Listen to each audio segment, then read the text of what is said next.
Assalamualaikum warahmatullahi wabarakatuh. Bismillahirrahmanirrahim. Alhamdulillahirabbil alamin. Wa bihi nasta'inu ala umuri dunya waddin wa ala alihi washabihi ajmain. Subhanaka la ilma lana illa ma 'allamtana innaka antal alimul hakim. Rabbi shrah li sadri wa yassir li amri wahlul 'uqdatam min lisani yafqahu qawli. Allahumma sholli wa sallim ala sayyidina Muhammadin miftahi babi rahmatillah adada ma fi ilmillah. Suratan wa salaman daimaini bidawami mulkillah wa ala alihi wa sahbihi wa man walah. Qala al-musannif rahimahumullahu ta'ala wa nafa'ana bihi wa bi ulumihi fi daraini amin ya Allah ya rabbal alamin. Bismillahirrahmanirrahim. Wa amal udhun fahfajha an tastagiyat biha ilal bid'ah awil gibah awil fahsi awil haudi fil batil aw ila dzikrin masawi nas fa inama khuliqat laka litasma'a biha kalamullah ta'ala wa sunnati rasulillah sallallahu alaihi wasallam. Alhamdulillah wa syukurillah, kita bersyukur kepada Allah Subhanahu wa taala. Pada malam ini Allah Subhanahu wa taala mengirodahkan kepada kita sehingga kita dimudahkan untuk hadir di majelis taklim ini. Seperti halnya biasanya, mudah-mudahan Allah Subhanahu wa taala memberikan istiqomah kepada kita semua. Semoga Allah Subhanahu wa taala jadikan perkumpulan kita di sini perkumpulan yang diridhoi oleh Allah Subhanahu wa taala, sehingga kita berharap pada Allah Subhanahu wa taala atas rahmatnya selalu diturunkan kepada kita semua, dosa-dosa kita diampuni dengan berkah kumpulnya kita di sini dan tercapainya segala hajat kita baik urusan dunia maupun akhirat. Allah ya rabbal alamin. Pada kesempatan ini seperti biasanya pengajian kita dipandu menggunakan kitab Bidayatul Hidayah dikutip oleh Imam Ghazali, kemudian diperluas sarahnya oleh Syekh Nawawi, yaitu kitab Muraqil Ubudiyah. Di sini digabung antara kitab Bidayatul Hidayah dan kitab Muraqil Ubudiyah. Di sini menjelaskan tentang fungsi daripada anggota badan kita sesuai dengan syariat agama. Pembahasan minggu lalu membahas tentang fungsi daripada mata. Nah, kemudian selanjutnya Imam Ghazali menjelaskan tentang hifzul udhun, menjaga pendengaran. Nah, jadi pendengaran, penglihatan ini merupakan dua pintu yang terbuka. Ya. Al-Hadid menjelaskan an-nasam awal basar babani maftuhani ilal qalbi. Mata dan pendengaran, mata dan telinga itu merupakan dua pintu yang selalu terbuka langsung masuk ke dalam hati. Ya. Ketika pandangan mata, maka mata tersebut akan masuk ke dalam hati. Hasil daripada pandangan mata tersebut. Ketika mendengar, maka pendengaran tersebut akan masuk ke dalam hati. Ketika sudah masuk ke dalam hati, dari kedua pintu ini, baik mata maupun telinga, ya, baik penglihatan maupun pendengaran, tidak sedikit ketika dari pandangan mata ataupun ketika dari telinga masuk pada hati kita, itu membekas, atharun ilal qalbi, membekas di dalam hati. Nah, ketika membekas di dalam hati, kata Imam Al-Haddad, Habib Abdullah Haddad, ta'suru ijalatuhu min, sulit untuk dihilangkannya ketika sudah masuk ke dalam hati. Kenapa demikian? Karena fa'inal qalba sari'u ta'thir, ya. Karena hati itu cepat memberi bekasnya. Ketika akibat pandangan mata nempel, sulit dihilangkannya. Ketika mendengar sudah masuk ke hati, sulit dihilangkannya. Nah, maka dengan demikian, dikala sulit menghilangkan sesuatu yang membekas di dalam hati, maka jagalah pandangan mata, jagalah pendengaran dari telinga, dua pintu tersebut karena keburukan yang masuk melalui pintu mata ataupun keburukan yang masuk pintu pendengaran, di saat keburukan tersebut nempel dalam hati, itu hati akan selalu menggiring pada maksiat. Itu hati selalu akan menggiring pada hal-hal yang dimurkai Allah Subhanahu wa taala akibat dua pintu ini. Maka dengan demikian Imam Ghazali peduli pada kita selaku umat baginda Rasulullah SAW menjelaskan apa sih fungsi mata, apa sih fungsi telinga. Nah di sini Imam Ghazali menjelaskan wa amal udun fahfajha antas tagia biha ilal bid'ah.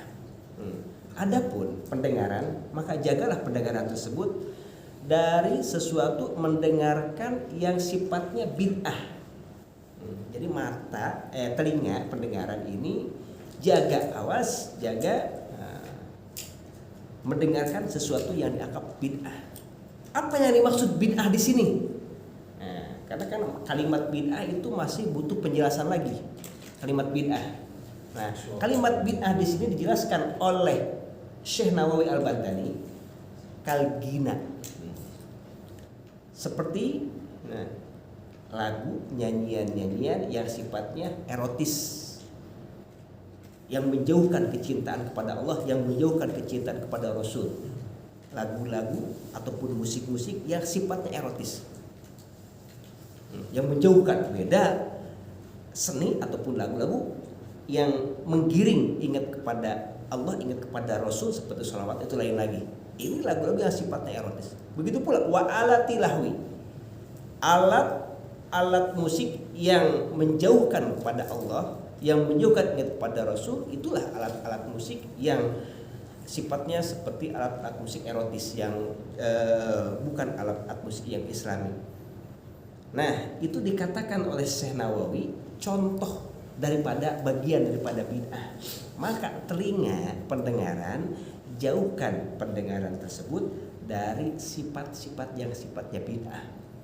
Apakah bid'ah semuanya itu salah? Tidak. Karena bid'ah itu terbagi-bagi, sehingga sampai bid'ah itu terbagi menjadi 5 bagian. Jadi tidak semua bid'ah itu sesat, tidak. Apa sih bid'ah itu? Bid'ah itu yang tidak dicontohkan oleh Rasul, yang tidak ada di zaman Rasul, dikatakan dia secara umum. Secara hukum bid'ah itu terbagi menjadi 5 bagian. Malah ada bid'ah yang sifatnya wajib, harus, wajib. Padahal di zaman Rasul tidak ada, akan tetapi wajib ada. Seperti apa? Belajar ilmu agama. Melalui belajar ilmu agama tersebut, melalui dasar disiplin ilmu agama seperti kitab nahwu, shorof. Karena untuk membangkitkan ataupun untuk memudahkan membaca kitab, dan membaca kitab tersebut untuk mengenal tentang hukum-hukum. Padahal ilmu nahwu, ilmu shorof itu tidak ada di zaman Rasul. Ketika belajarnya untuk menuju kepahaman kepada hukum yang lebih luas lagi, bisa jadi wajib. Malahan bid'ah yang dikatakan muharramah seperti apa? Bid'ah muharramah ini, bid'ah haram, seperti hanya orang yang menjisimkan Allah. Menjisimkan Allah, itu mujassimah namanya, aliran mujassimah. Menjisimkan itu seperti apa? Menganggap Allah itu mempunyai jisim, mempunyai tangan, seolah-olah Allah itu ada pada sebuah ruangan seperti di atas aras, Allah mempunyai tangan dan sebagainya. Itu merupakan bid'ah-bid'ah yang sesat, bid'ah-bid'ah yang muharramah gitu. Kemudian ada juga bid'ah yang hukumnya sunnah, mandubah. Di zaman Rasul tidak ada, akan tapi disunahkan. Ya, seperti halnya pendidikan agama, pondok pesantren, zaman Rasul tidak ada. Bid'ah itu, tapi itu sunnah. Mendirikan pondok pesantren karena untuk mengenalkan kepada para santri, para siswa-siswa tentang ilmu agama. Nah, begitu pula ada bid'ah yang sifatnya makruh.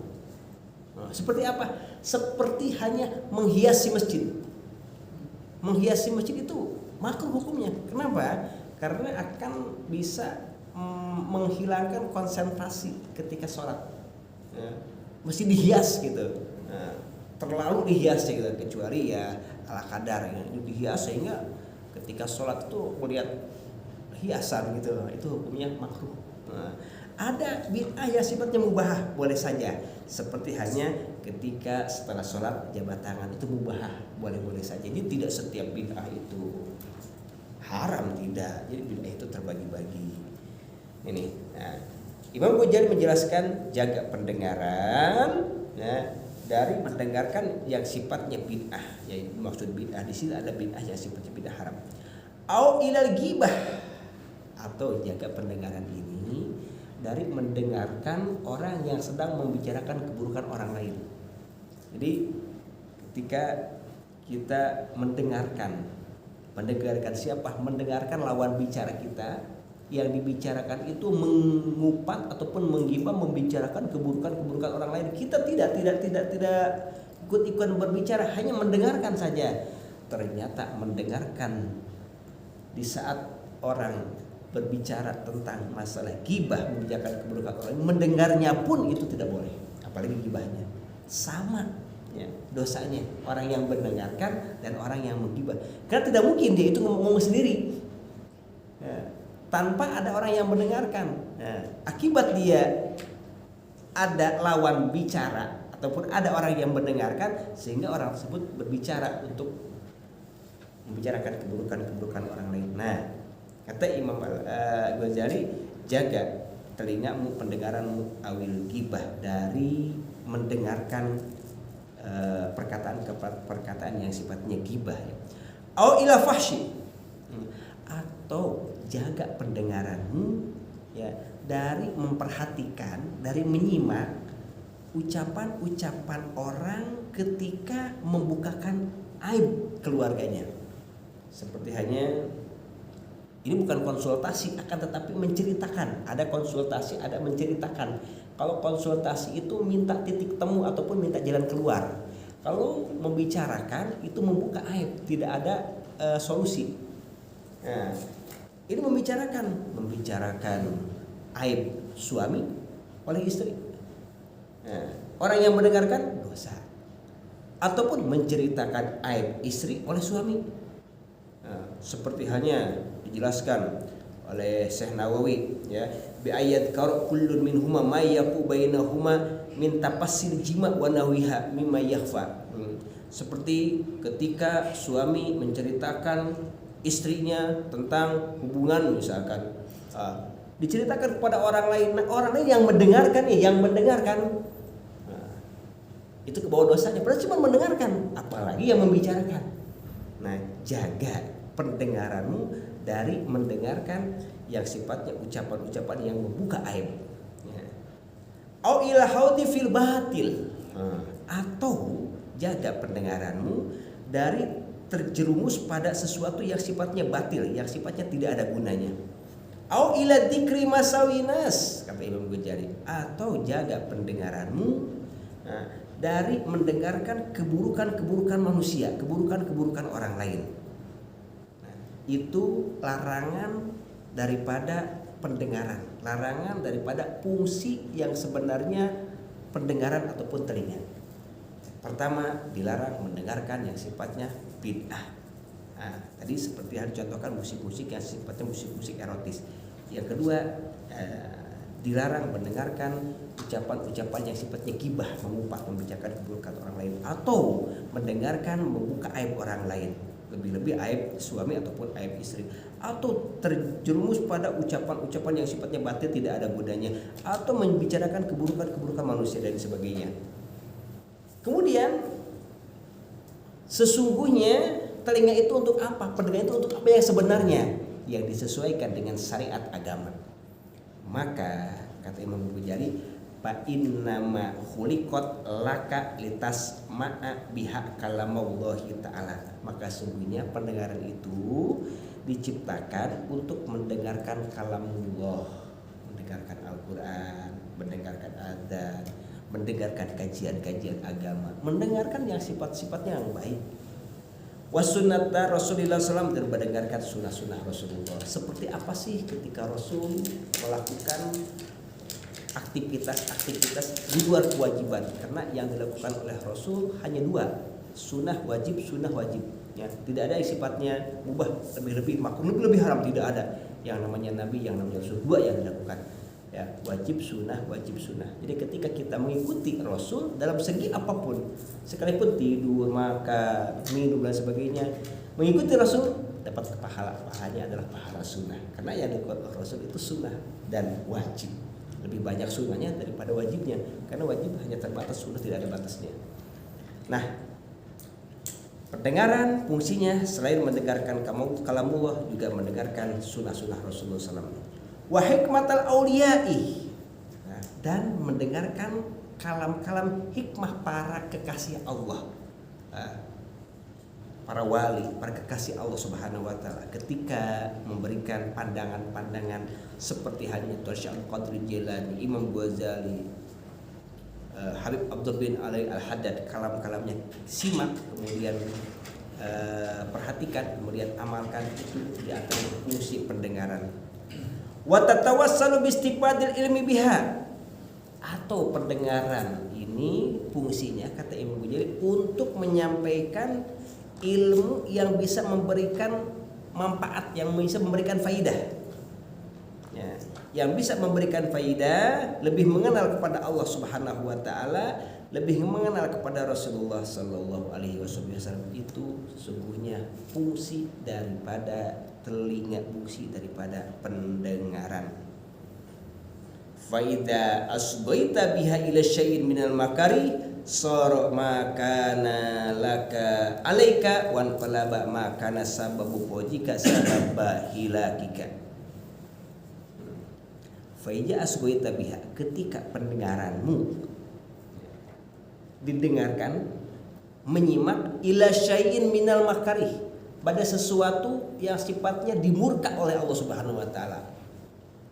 Kita menyimak padahal kalimat-kalimat tersebut dimurkai oleh Allah Subhanahu wa taala.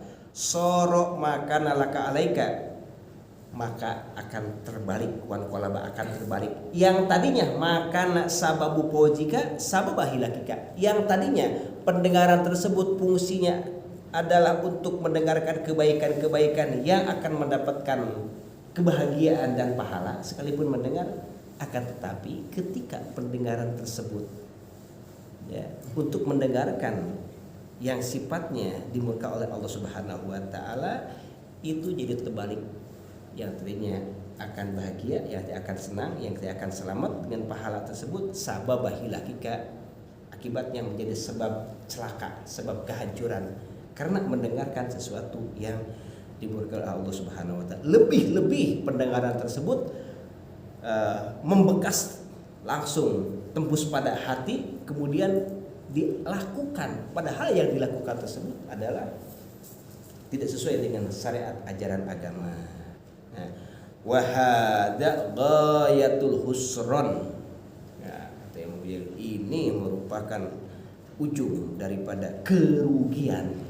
Nikmat Allah Subhanahu wa taala, kita diberi nikmat telinga, ya, diberi nikmat pendengaran. Ya, kemudian pendengaran tersebut didengarkan tidak sesuai yang diinginkan oleh Allah Subhanahu wa taala, yang diharapkan oleh Allah Subhanahu wa taala, ghayatul khusran. Ya, kata Imam Ghazali, yang dimaksud ghayatul khusran itu adalah penghujung daripada kerugian. Wala tajunu 'alal isma yahtasu bihil qail duna mustami. Engkau jangan salah sangka, ya, jangan menyangka. Ya. Jangan salah sangka. Salah sangka seperti apa? Dosa itu terkhusus bagi orang yang membicarakan saja, duna mustami, tidak orang yang mendengar. Jangan berprasangka seperti itu, kata Imam Ghazali. Kenapa? Karena dalam sebuah hadis, annal mustami, sesungguhnya orang yang sengaja menyimak, ada sami, ada mustami. Kalau mustami itu sengaja menyimak, sengaja mendengarkan. Kalau sami itu kedengaran. Seperti hanya ketika kita lewat, nah, sementara ada orang yang membicarakan keburukan orang lain misalkan. Nah, kita lewat, gak sengaja nih. Nah, itu dinamakan sami. Nah, kalau mustami itu sengaja mendengarkan, meladeni. Nah, maka kata Rasul, annal mustami, sesungguhnya orang yang sengaja mendengarkan, syarikul qail, itu temannya orang yang membicarakan. Jadi ketika kita hanya mendengarkan saja, padahal orang lain membicarakan ghibah dan lain sebagainya, ya, yang sifat-sifatnya dilarang, maka yang mendengarnya pun itu sama dengan orang yang membicarakan keburukan tersebut, sama dengan orang yang ghibah. Annal mustami sarikul qail. Sama dalam segi apa? Fil ismi. Ismi itu dosa, dosanya sama. Nah, jadi bukan berarti yang dosa itu yang membicarakan keburukan orang lain saja, yang ghibah saja, bukan. Sama yang mendengarnya pun ke bawah dosanya. Wa huwa ahadul muktabain, kata Rasul. Maka salah satu daripada kedua orang ini, baik yang mengucapkan, membicarakan keburukan orang ataupun yang mendengarkan, ahadul muktabain, ini salah satu daripada orang yang menggunjing ataupun mengupar. Maka dengan demikian, bagaimana jalan keluarnya? Syekh Nawawi menjelaskan, maka semestinya pala budak min karohati nahwil ghibah. Maka semestinya jauhi sifat-sifat yang membawa sifat tersebut menghancurkan pahala-pahala kita, yaitu ghibah. Karena ghibah ini menghancurkan pahala-pahala yang sudah kita kumpulkan, ya, itu akan hangus dengan memperbanyak ghibah. Maka kata Syekh Nawawi, ya, hindari semestinya, benci ketika yang sifatnya ghibah. Biqaulihi in khafa dararan jahiran fi nayyihi bil yadi aw bilisan. Nah, maka ketika kalau kita mampu, kalau kita sanggup, kita mampu di saat orang lain sedang membicarakan keburukan orang lain, ya, sedang ghibah, ya, sedang mengupar, maka seyogianya kalau kita mampu larang dengan kemampuan kita. Baik kemampuan tersebut kita mempunyai potensi seperti hanya mempunyai wewenang, ataupun dengan ucapan. Wa man tatsara ila maqami fi talikal majlis allati fihi nahul ghibah wa aja an inkar aw ankara falam yuqbal minhu wa lam yumkinuhu mufaraqah bi tariqin haruma alaihi istima' wal hidulah. Maka ketika dalam sebuah tempat, dalam sebuah majlis, ya, di saat kita melihat ataupun mendengar orang yang sedang mengguncing ataupun membicarakan keburukan orang yang sifatnya ghibah, maka hukumnya adalah haram. Nah, haram pada orang tersebut al istima', sengaja menyimak, mendengarkan, wal isgha' lahu, memasang telinga, ya, memasang pendengaran untuk mendengarkan yang sifatnya ucapan-ucapan tersebut dosa. Maka solusinya bagaimana di dalam tempat tersebut? Nah, bal tariquhu ayat karullah ta'ala bilisanihi wa qalbihi, kata Syekh Nawawi. Maka caranya supaya kita tidak terbawa dosa, kita tidak sanggup untuk melarang, tidak mampu untuk melarang, ya, tidak mungkin. Kalau kita larang itu akan terbalik, kita akan celaka. Ya, biarkan saja, ya, kalau kita tidak mau dia melakukan dengan lisan yang menggunjing orang lain, akan tetapi sikap kita, kata Syekh Nawawi, jalan keluarnya adalah batoriku ayat kalau zikir pada Allah Subhanahu wa taala. Bilisani wa qalbi, baik dengan lisan ataupun dengan hati. Jadi jangan memperhatikan orang, jangan mendengarkan orang yang sedang membicarakan keburukan orang lain gitu. Au bi qalbihi, atau dengan hati. Au yufakiru bi amrin akhar, atau membayangkan, memikirkan yang lain. Dia tidak fokus pada pembicaraan orang yang sedang ghibah. Supaya tidak kebawa dosa, sekalipun kita di hadapannya kan, tetapi pandangan kita nggak perhatikan orang yang bicara tersebut, perhatian kita kemana-mana gitu. Nah, itu tidak kebawa dosanya. Nah, jadi solusinya seperti itu, kata sekalipun ada pada lingkungan tersebut. Gitu.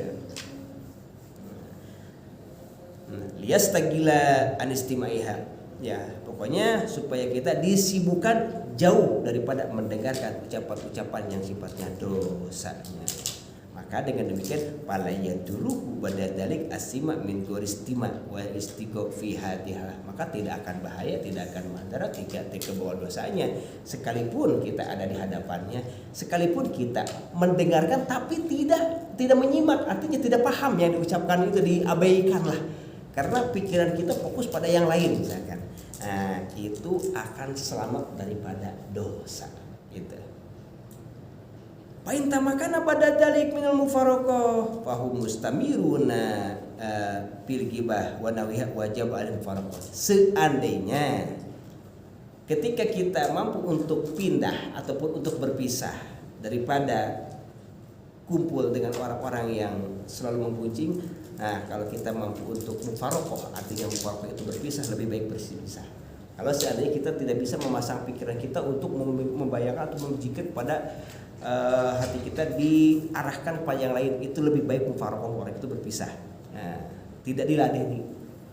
Nah, maka orang-orang yang hebat, yang menjaga hatinya, yang merawat amalannya, ya, yang merawat pahala, artinya merawat pahala ini. Ketika dia itu sudah melakukan kebaikan-kebaikan, jangan sampai pahala dari kebaikan ini hangus, maka dirawat, dijaga.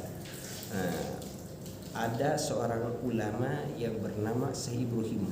Ya, Syekh Ibrahim ketika beliau diundang lam annahu du'iya ilal walimah fahadara, ketika diundang pada sebuah acara, dia hadir Syekh Ibrahim ini. Nah, ketika hadir fadzakaru rajulan lam yatihim faqalu innahu thaqil. Nah, di acara walimah tersebut, ya, di acara perkumpulan undangan-undangan tersebut, ya, ada orang yang tidak hadir. Kemudian orang yang tidak hadir itu, ya, dibicarakan keburukannya, dibicarakan seolah-olah ghibah, mengumpat pada orang yang tidak hadir. Syekh Ibrahim ada di situ, padahal dia tidak ikut nimbrung untuk membicarakan, hanya kedengaran. Maka apa yang dilakukan oleh Syekh Ibrahim? Faqala Ibrahim, anna qad fa'altu hadza li nafsi hina hadartu maudian yaktabu fihi nas. Aku telah melakukan, diriku telah melakukan hadir pada sebuah tempat yang mana tempat tersebut ternyata ada orang-orang yang ghibah, ada orang-orang yang membicarakan, membuncing orang lain. Aku padahal hanya mendengarkan saja. Fakharaja, keluar Syekh Ibrahim, walam yakul, tidak makan, tidak jadi makan. Selama berapa hari? Salasa ayam, 3 hari tidak makan. Padahal dia tidak nimbrung, hanya kedengaran saja. Kedengaran saja, tobatnya itu tidak makan sampai 3 hari. Itu orang-orang hebat seperti itu, saking pedulinya merawat pahala, hasil amalan-amalan. Jangan sampai amalan-amalan ini hangus, ataupun jangan sampai membawa dosa yang baru lagi. Sampai sejauh itu menjaga pandangan mata, menjaga pendengaran.